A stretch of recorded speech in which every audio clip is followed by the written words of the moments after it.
Bonjour, donc aujourd'hui nous allons parler des nombres décimaux et des 4 opérations. Comment faire une synthèse de savoir comment on fait nos 4 opérations avec des nombres décimaux.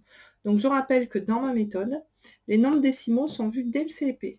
Donc très simplement, on les utilise avec une règle graduée et donc l'essentiel est dans ce livre Les maths apprivoisées 1. Allons-y, faisons une addition avec des nombres décimaux. Voilà, donc pour une addition avec les nombres décimaux, comme pour une addition classique, nous commençons par la rangée la plus faible au niveau des puissances. Ici, ce sera les centièmes.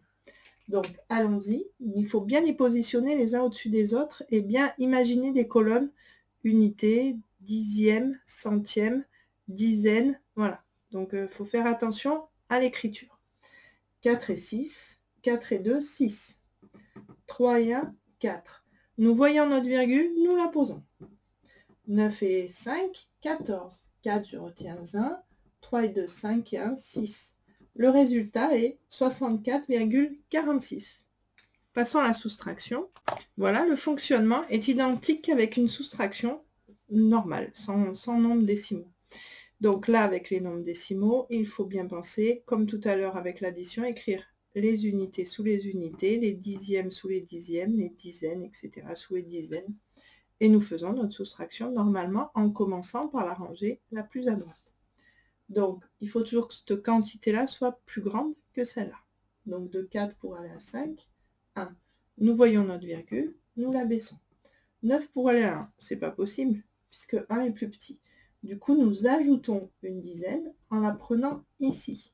Donc, nous 9 pour aller à 11, 9, 10, 11. Nous avons nous pouvons mettre deux nombres, deux quantités. Nous n'avons plus 3, mais 4. De 4 pour aller à 6, là, 2 fois. Et de 1 pour aller à 4, nous pouvons mettre 3. Donc 461,5 moins 139,4 égale 322,1. Donc addition, soustraction, vous voyez la virgule, vous la posez. Faisons les divisions. Donc nous commençons cette fois-ci par la rangée la plus élevée. Dans 3, combien nous pouvons mettre de paquets de 3? Nous en mettons 1. Une fois 3, 3, on enlève 3, il ne reste rien. Nous abaissons notre 4. Dans 4, combien nous pouvons mettre de paquets de 3? Nous pouvons en mettre 1. Une fois 3, 3, nous enlevons 3, il reste 1. Et là, nous voyons notre virgule.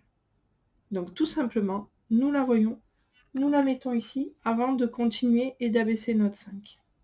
Donc maintenant, nous l'avons mise, nous abaissons notre 5. Dans 15, combien nous pouvons mettre de paquets de 3? Nous pouvons en mettre 5. Donc 3 fois 5, 15, nous enlevons 15 et il reste rien. Donc pour l'addition, la soustraction, la division, dès qu'on voit notre virgule, nous la posons. Maintenant, nous allons voir pour la multiplication. Allons-y. Donc nous avons 35,2 fois 2,5. Donc nous commençons cette fois-ci par la multiplication avec le 5. Alors ce que j'aime bien, c'est que les enfants, quand ils commencent les multiplications, ils prennent des stylos de couleur et ils repassent sur le nombre avec une couleur. Donc ici, toute notre multiplication par 5 sera en rouge. Comme ça, ils ne peuvent pas confondre les retenues. Allons-y. 5 fois 2, 10. 0, je retiens 1. 5 fois 5, 25. Et 1, 26. Je retiens 2. 5 fois 3, 15. Et 2, 17.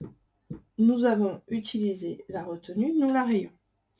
Ça, c'est important parce que des fois, les professeurs demandent à ce que les retenues soient posées sur le côté et j'ai beaucoup d'élèves qui se mélangent et qui ne savent plus faire, qui ne savent plus où ajouter la retenue, qui se perdent un peu.